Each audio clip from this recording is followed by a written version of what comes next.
सो day 1 successfully हमने run किया है और बहुत ही अमेजिंग फील था डे 1 का कल, क्योंकि कल ऑन टाइम सारे वर्क हुए और डे 2 हमने स्टार्टअप कर दिया। और डे 2 में आज थोड़ा सा मैं उठने में लेट हो गया, लाइक हाफ एन आवर का फर्क आ गया उठने में, और आधा घंटा फर्क आने का मतलब है कोई ना कोई चीज मिसिंग होगी। तो आज मैंने एक चीज मिस कर दी कि सुबह जो नहाना होता है वो नहीं नहा पाया, तो उसको मैं 11 बजे कंप्लीट करूंगा। बाकी के जो काम रहेंगे वो 101% वैसे ही रेगुलर रहेंगे। और कल मैंने आपको बोला था कि मैं एकदम से फोकस्ड नहीं हो पा रहा हूं, मतलब वो गोल पे होता है ना, एकदम जुझारू जैसे नहीं लग पा रहा हूं। और सुबह उठ के वैसे ही वापस से थोड़े सा ऐसा फील हुआ, तो आज मैंने सोचा कि कोई ना कोई बुक रीड करूंगा ताकि मेरे गोल्स को अचीव करने में वो बुक मेरी हेल्प करे। ठीक है, ओके। तो चलिए डे 2 स्टार्ट करते हैं। और डे 2 में आज थोड़ा सा मैं मेरा होम टूर करवाऊंगा आपको, है ना, ठीक है। एंड जो भी एक्टिविटीज रहेंगी, ओके, वो एक्टिविटीज के बारे में हम लोग आपको गाइड करेंगे ही करेंगे, ओके।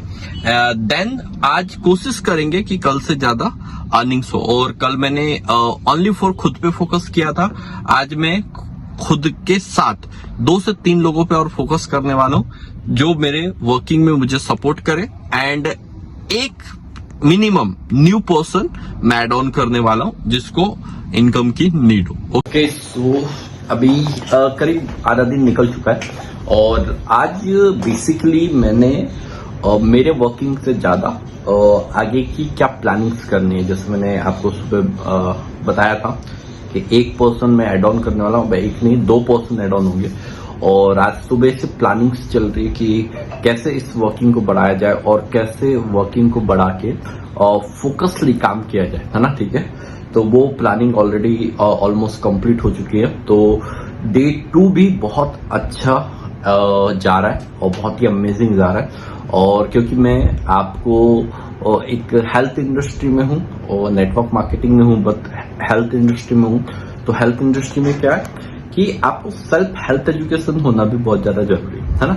कई लोग सोचते कि आप ओनली फॉर सप्लीमेंटेशन को सेल आउट करके सक्सेस हो जाएंगे, तो वो चीजें नहीं है। उस सप्लीमेंट का प्रॉपर नॉलेज होना भी बहुत ज्यादा जरूरी है। तो आज से मैंने सेल्फ एजुकेशन पे भी फोकस करना चालू किया। क्यों? क्योंकि मैंने देखा कि कंज्यूमर्स का जब तक आप इंक्वायरी आया है, आपने उनको प्रोडक्ट्स सेल आउट किया, ठीक है, बट प्रोडक्ट सेल आउट करने के बाद जब तक आप उनको प्रॉपर कंसल्टिंग नहीं देते या प्रॉपर उनके हेल्थ गोल पे काम नहीं करते, जब तक कंज्यूमर आपका होल्ड नहीं होगा या टिकेगा नहीं, ठीक है, ओके।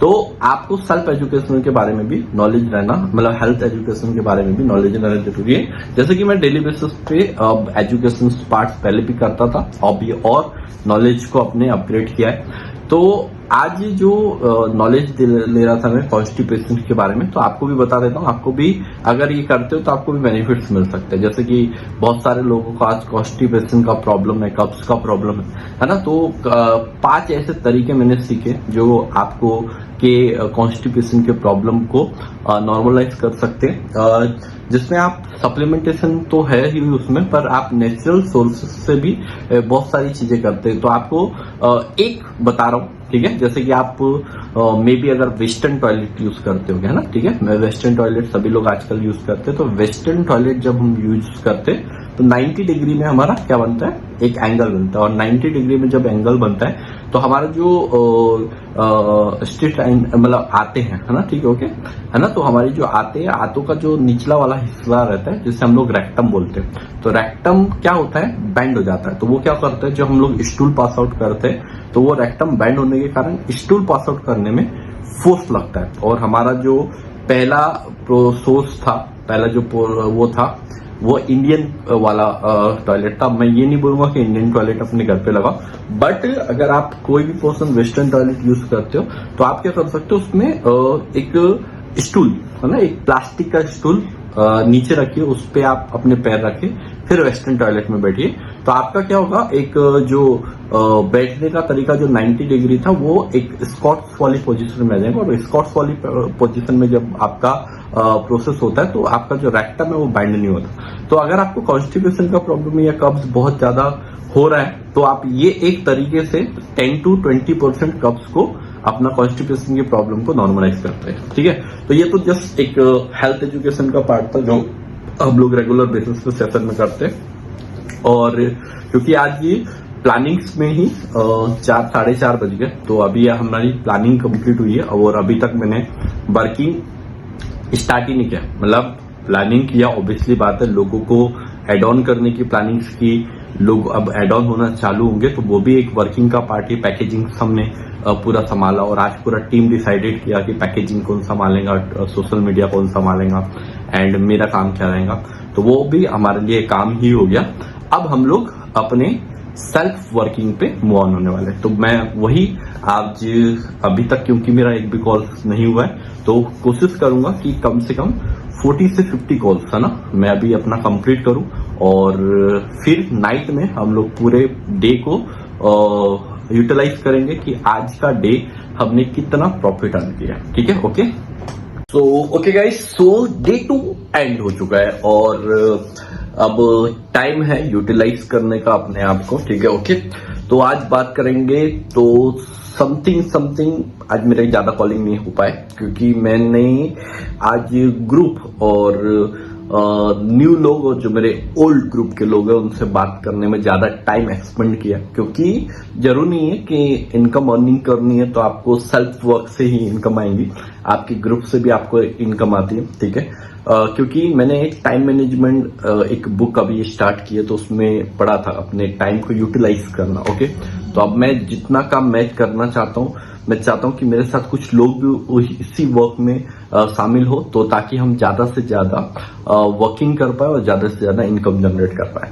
तो आज मेरा जो टाइम यूटिलाइज हुआ है वो 80% यूटिलाइज हुआ है लोगों से बात करने का और बिजनेस प्लानिंग्स में, है ना। और ऐसा नहीं कि मैंने पर्सनल वर्क नहीं किया, करीब 20 वो नंबर्स पे हमने कॉल्स किया, मैंने कॉल किया। ओके, और ऑल ओवर ग्रुप ने ज्यादा नंबरों में कॉल किया, तो उसमें से बिल्कुल 2 पॉजिटिव लीड्स निकाली है, जिसमें 1 या 2 दिन में सारा कन्वर्जन, मतलब न्यू कन्वर्जन आ जाएगा। ठीक है, ओके।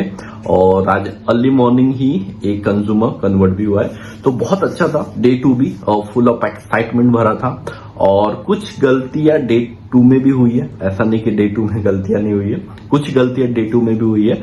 जैसे कि आज सुबह थोड़ा सा लेट उठा और वही बस एक ही बात का वो होता है ना मिस्टेक, जो फोकस्ड है ना, वो करीब 95% आज आया है मेरे को, अभी भी 5% वो मेरे को लेके आना है, जिसमें होता है ना कि अभी जैसे मैं एक मूवी देख रहा था सुपर 30, है ना, जिसमें उसमें बोला है कि हर जगह आपको हर चीज में आपको एजुकेशन फाइंड आउट करनी है, तो वैसे ही मैं हर जगह हर चीज में एक माइंड में पूरा अपने आप को प्रोग्राम कर रहा हूँ कि हर जगह मुझे मेरा जो गोल है उसको अचीव करने के लिए काम करूँ, है ना। तो डे 2 भी बहुत अच्छा रहा हमारा और बहुत एक्साइटमेंट भरा रहा, और कल हमारा डे 3 है, तो डे 3 में भी हम प्रॉपर वे से कल जो सबसे ज्यादा मैं ध्यान देने वाला हूँ, एक तो self education, personal activities, group activities, क्योंकि अब धीरे धीरे करके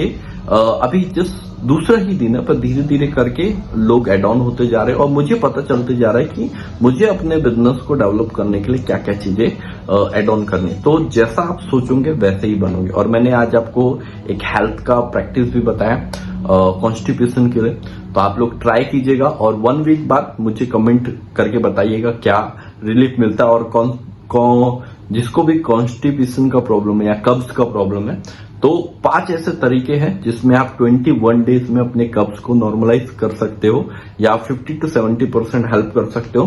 तो जो डेली ब्लॉग्स है ना, उसमें मैं वो तरीके भी बताने वाला हूँ और एक एक प्रॉब्लम्स के बारे में भी डिस्कस करने वाला हूँ जो मैं लर्निंग करने वाला हूँ। तो अगर आप उसको अपनी जिंदगी में उतारेंगे तो सेल्फ डिसिप्लिन के तो बातें कर ही रहे, हेल्थ के टॉपिक्स भी हम लोग यहाँ पे छोटे छोटे कवर अप करेंगे। Okay, so thank you very much आप सभी लोगों ने जो भी मुझे देख रहे हैं और जो भी वॉच कर रहे हैं। और अगर आपको ये ब्लॉग अच्छा लग रहा है और लग रहा है कहीं पे आपको सपोर्ट मिल रहा है इस ब्लॉग को देखने से, तो आप इसको ज्यादा से ज्यादा शेयर कीजिएगा, ठीक है, और लाइक और कमेंट करके बताइएगा कि और किस चीज पे डिटेल में बात करनी। Okay, so thank you very much, bye bye, see you, कल मुलाकात करते हैं।